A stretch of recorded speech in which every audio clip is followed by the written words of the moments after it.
রামপুরহাটে জালে তৃণমূলের পঞ্চায়েত প্রধান, তার বিরুদ্ধে গাছ চুরির অভিযোগ রয়েছে।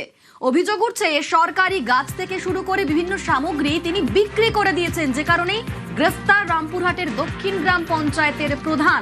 আমাদের সঙ্গে অক্ষয় রয়েছেন, প্রতিনিধি অক্ষয়।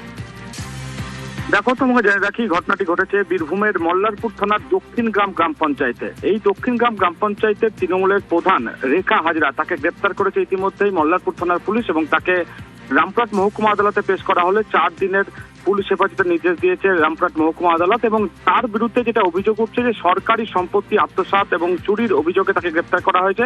সরকারি গাছ কাটা থেকে শুরু করে নলকূপের বিভিন্ন সামগ্রী সে কিন্তু আত্মসাৎ করেছে, তেমনটাই অভিযোগ।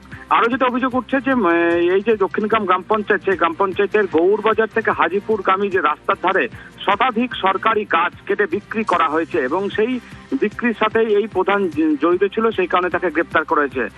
পাশাপাশি এই ঘটনায় ওই গ্রাম পঞ্চায়েতেরই সচিব সুবোধ ধাম নামে তার নামও উঠে এসেছে এবং তারও খোঁজের তল্লাশি চালাচ্ছে মল্লারপুর থানার পুলিশ।